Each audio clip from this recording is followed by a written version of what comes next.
I thought my grandpa was just old-fashioned, but it turns out he was manipulative, controlling, and emotionally abusive. And it took me years to realize the damage he did to me and my family, especially when no one wanted to talk about it. Growing up, I thought my family was normal, or at least normal enough. We lived in a small town in Pennsylvania, where everyone knew each other's business, and people waved from their porches like it was still 1958. My dad worked maintenance for the local school district. My mom stayed home to raise my sister and me.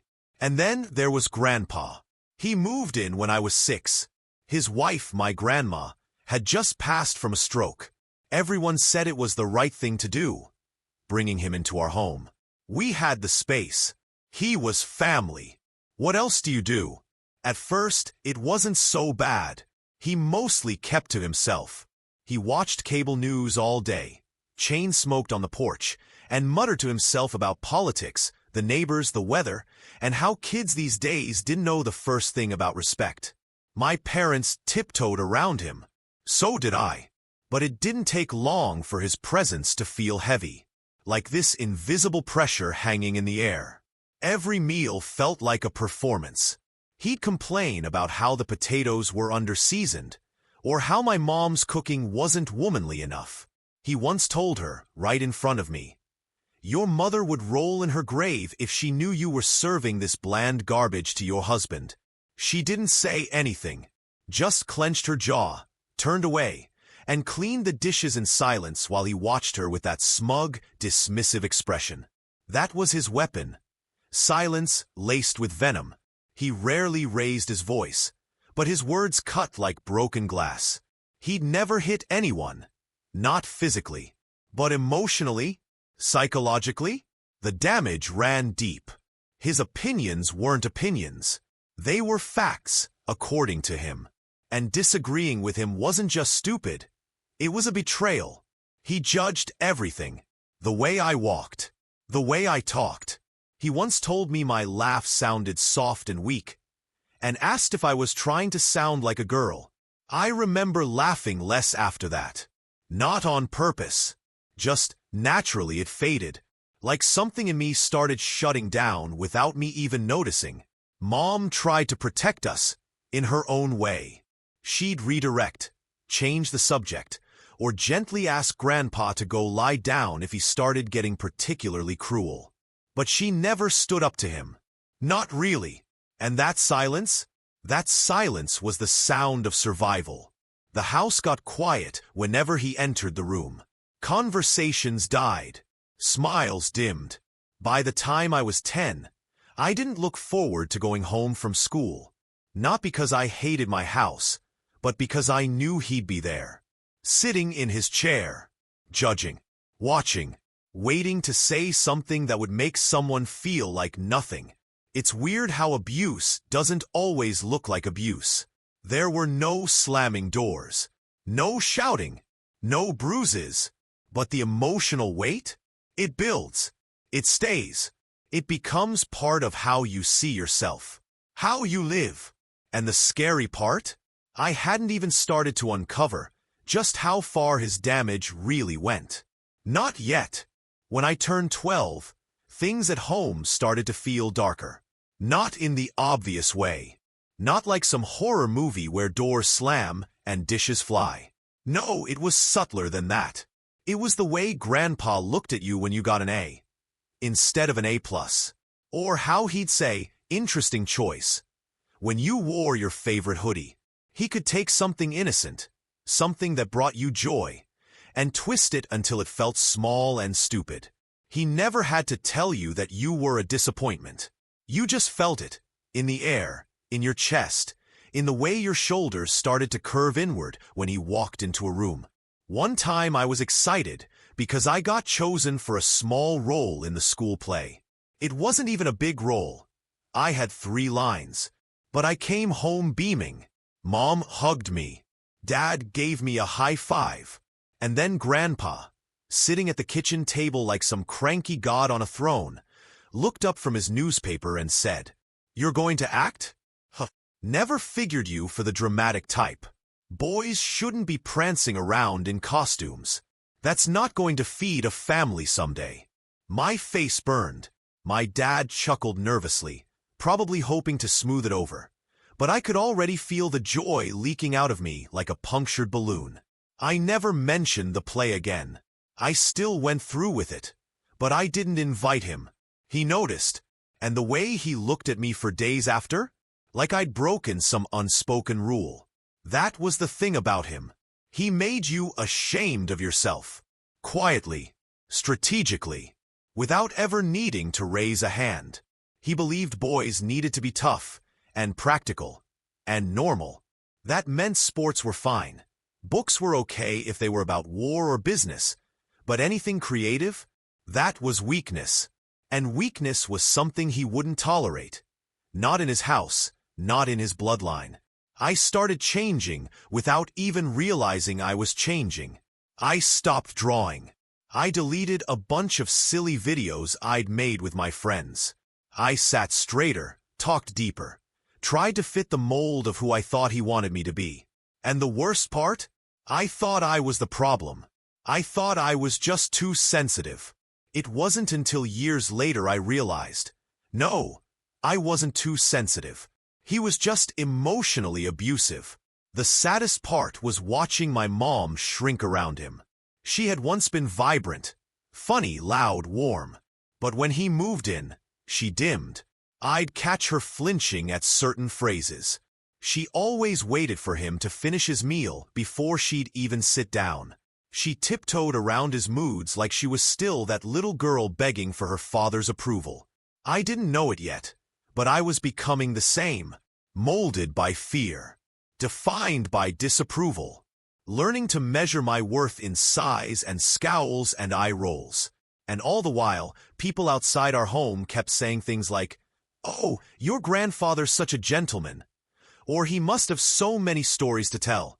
And I'd smile, nod, pretend, because telling the truth felt like betrayal, because it felt like no one would believe me anyway. But the cracks were forming, and eventually, something was going to break. By the time I was 13, the tension in the house wasn't just under the surface. It was baked into everything. Every meal felt like a test. Every conversation was a minefield. You didn't know what would set Grandpa off, because most of the time, he didn't even need to say anything. His silence was just as powerful as his words. He'd raise an eyebrow when Mom and Dad disagreed on something. That's it. Just an eyebrow. And suddenly, they'd start bickering. One time Dad said we should go to the lake on a Saturday, and Mom said maybe Sunday would be better. Grandpa, sitting at the table with his tea, just muttered, "If you two ever made a decision without second-guessing each other, the world might stop spinning." Boom.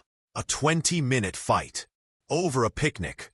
It's like he planted seeds of doubt in every interaction. He didn't tell people what to do. He just made you question yourself, your partner, your choices. He could manipulate from across the room with a smirk, a sigh, or a well-placed "hmm." And somehow, he always came out looking like the wise old man. Even when he caused the storm, he'd stand there, unaffected, like, "What? I'm just stating facts." It got worse between me and my dad. I used to love helping him in the garage. We'd listen to old rock and tinker with bikes or try to build stuff we found on YouTube. But after Grandpa moved in, he started making comments like, "Building things is fine and all, but maybe if you spent more time studying, you wouldn't need to work with your hands." That hit Dad hard. You could see it in his jaw. Grandpa didn't respect him. Not for who he was, not for what he was good at. And suddenly, Dad stopped inviting me out to the garage. He pulled back. I think he didn't want me to get looked down on the same way. Then came the comments about my body, my skin, my face. Casual stuff, slipped in with a chuckle. "Your cousin James is getting tall.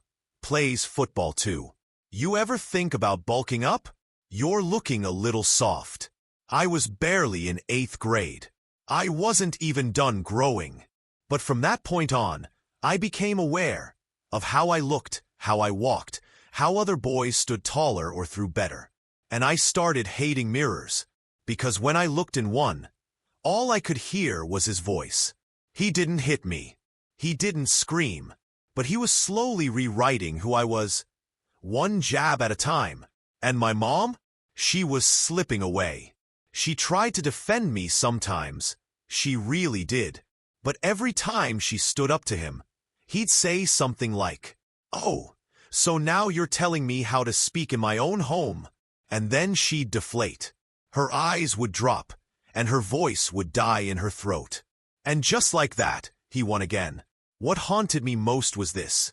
He never needed to raise his voice, because by then, his silence was louder than a scream. I didn't know how to fight him. I didn't even know what I was fighting yet. But something in me was beginning to stir.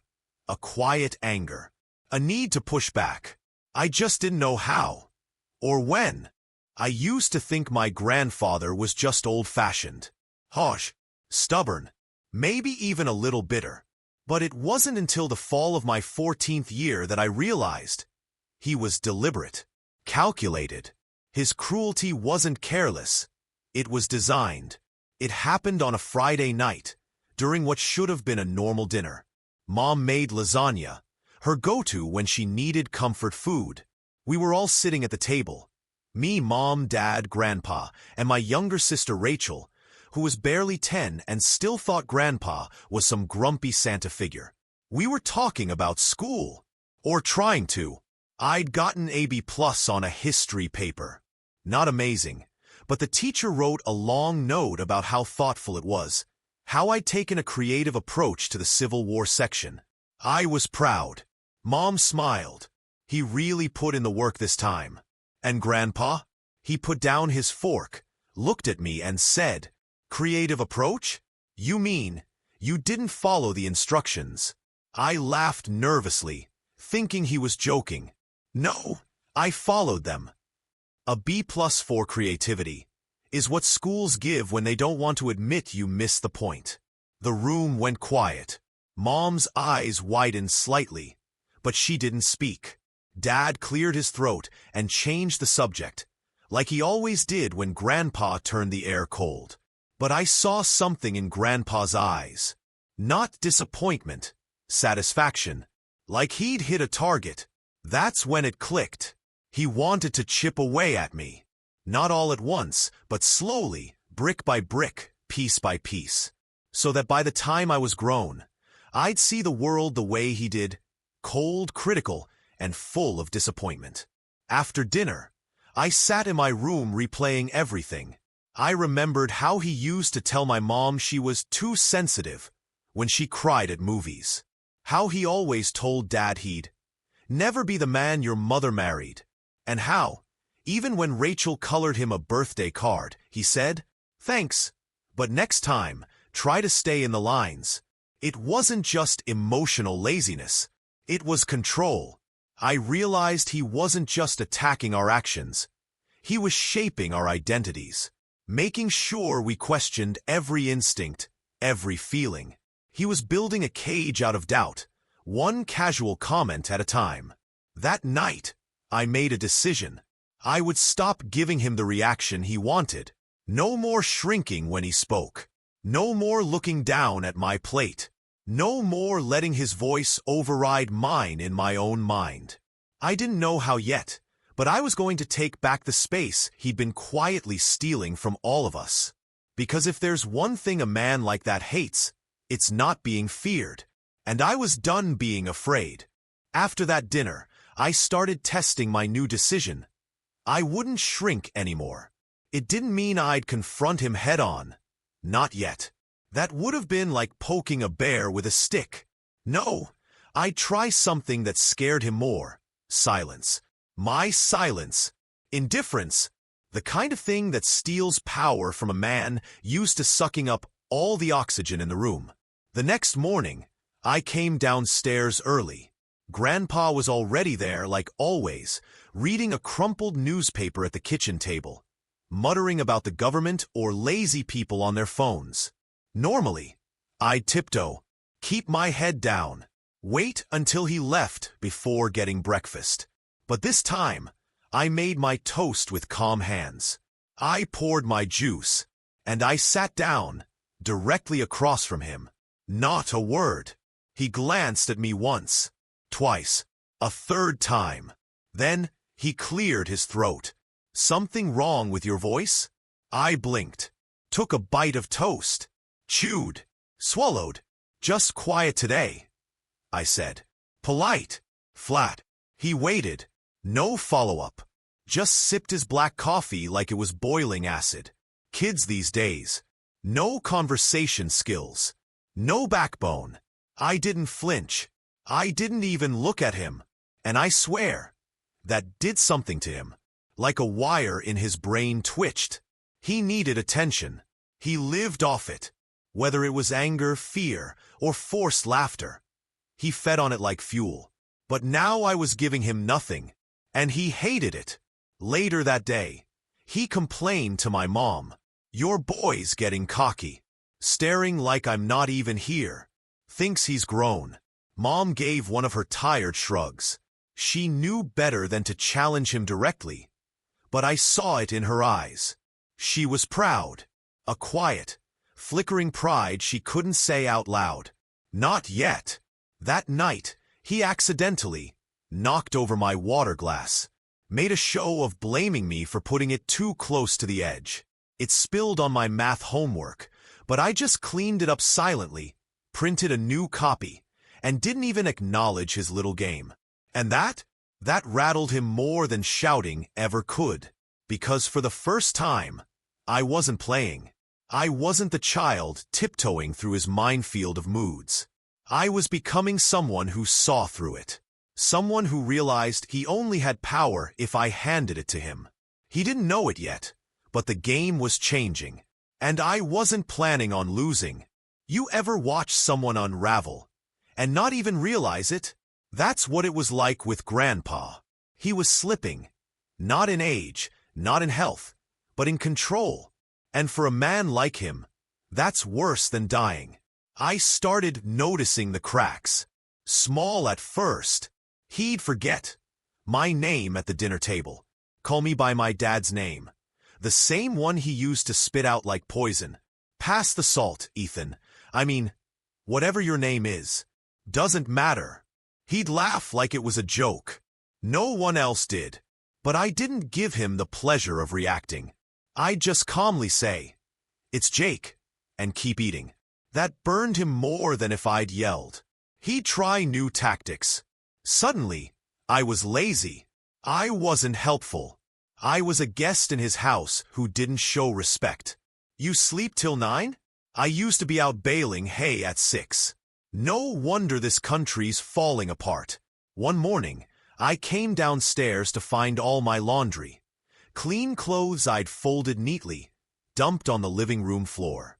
He was sitting in his recliner, grinning. "House got no maids, son. You don't fold clothes on my coffee table." I stood there for a second. My jaw tightened. But I didn't pick up the clothes. I didn't say a word. I walked right past them, poured myself some cereal, and sat down to eat while he stared, stunned, like he'd just seen a dog talk back. See, Grandpa was used to obedience. Especially from boys. Especially from me. That's how it was when I was 10, and even 13. But now I was taller, stronger, older, and I wasn't scared anymore. That scared him. Mom tried to smooth things over like she always did. She asked me to apologize, just to keep the peace. I love her, I do. But she still lived under his rules, even if she couldn't admit it. I told her, "I'm not apologizing for existing." She looked like she wanted to cry. "Jake, please don't start a war." But the war had already started. I just wasn't playing defense anymore. And the next shot Grandpa fired would be the one that changed everything. For years, Grandpa's words and cold silences were like invisible cuts, slow, painful, but bearable. But one afternoon, he went too far. It was a Sunday, and we were all sitting in the living room after dinner. I was scrolling on my phone, trying to block out the usual storm brewing in the air. Grandpa was watching the news, grumbling as usual. Without warning, he snapped at me, loud enough for everyone to hear. "You're a failure, just like your father. Can't hold a job, can't even fix a leaky faucet. Pathetic." My heart slammed. Everyone else went quiet. Mom's face drained of color. Dad looked down, jaw clenched. I wanted to say something, to scream, but instead, I looked him straight in the eyes and said calmly, "I'm not my father, and I'm not pathetic." There was a pause, like the whole room held its breath. Then Grandpa laughed, a bitter, empty sound. Big words for a kid who can't even pour his own damn cereal. But I didn't back down. For the first time, I spoke with fire. "Maybe you should worry less about what I can or can't do, and more about how you treat your own family." That hit him where it hurt. His eyes narrowed. The smirk disappeared. Mom looked at me like she was seeing a stranger. But I was tired of being invisible. Tired of pretending his words didn't cut deeper than any fist could. After that day, things changed. Grandpa's usual passive-aggressive digs turned into outright hostility. But I felt something new. Power. Not because I wanted to fight, but because I refused to be broken. That Sunday was the start of me taking back my life. After standing up to Grandpa, I thought maybe things would get better. Maybe he'd back off. Maybe my parents would finally see what was happening. But life has a cruel sense of humor. Instead of support, I got silence. Or worse, blame. Mom said, "Jake, you have to understand where he's coming from. He's old, set in his ways. You're making things worse."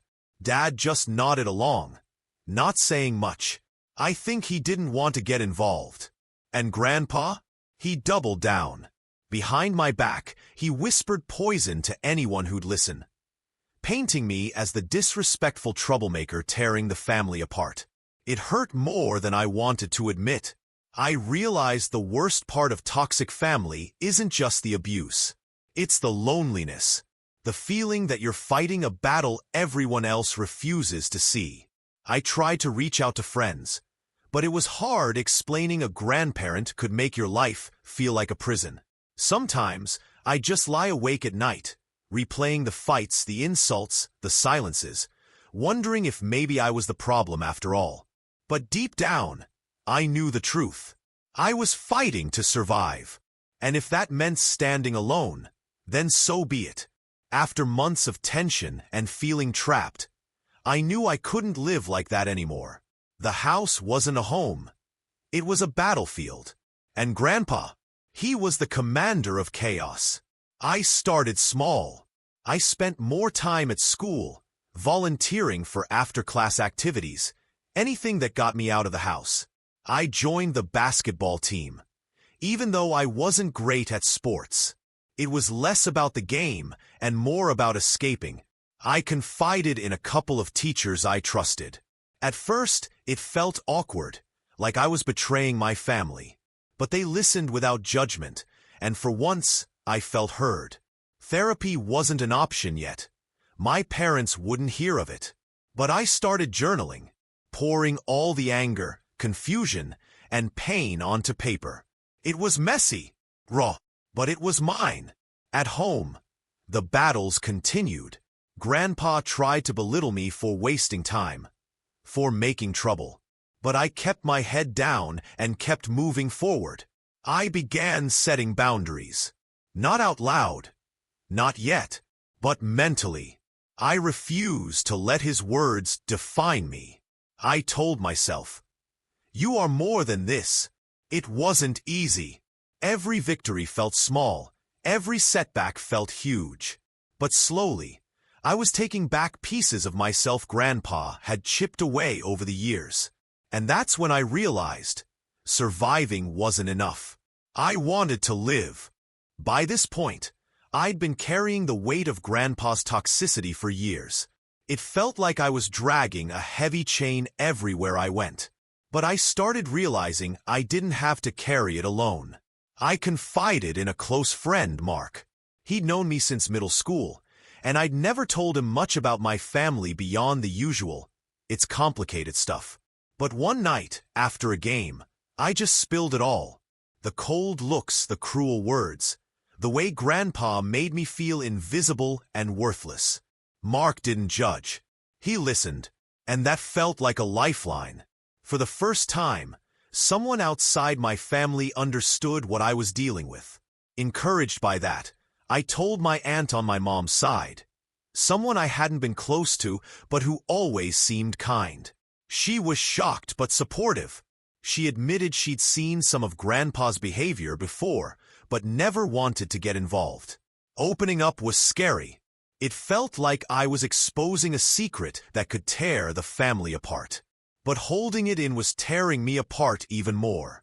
My parents still hesitated to acknowledge the problem fully, especially Dad, who often defended Grandpa out of a mix of respect and fear. But with more people knowing, the walls around Grandpa's control started cracking. I even started seeing a counselor through school. It was the first time I got professional help, and it changed everything. I learned how to name the abuse, how to separate my worth from Grandpa's words, and most importantly, how to start healing. The road ahead was still long, but for the first time, I felt like I was walking it with people who had my back. After months of quietly pushing back, the tension exploded one night. Grandpa was in his usual chair, grumbling about how the world had gone soft, how kids today had no respect, and how I was the worst of all. I was done pretending. I looked him dead in the eyes and said, "You don't get to talk to me like that anymore. I'm done shrinking for you." The room froze. Mom's eyes filled with tears. Dad looked like he wanted to say something, but didn't. Grandpa's face twisted in anger and disbelief. "Who do you think you are, talking to your grandfather that way? I raised your parents. Without me, you'd be nothing." I swallowed my fear and said, "Maybe, but I'm done living like I'm nothing. I'm my own person." He scoffed, but something in me had changed. I wasn't that scared kid anymore. I had learned to see through his poison. From that night on, things got worse before they got better. Grandpa pushed harder, trying to break me down with words, guilt, and silence. But I stood firmer. I had allies now, and more importantly, I had myself. After that confrontation, things didn't magically fix overnight.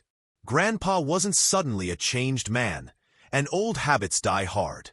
But something shifted in the family dynamic. My mom finally started speaking up more, standing up to Grandpa's cruel remarks instead of retreating. She found strength she didn't know she had, and slowly, her voice grew louder. My dad, who had been quiet and conflicted for so long, started showing support in small ways. He'd back me up in conversations, or give Mom a reassuring look when Grandpa got particularly nasty.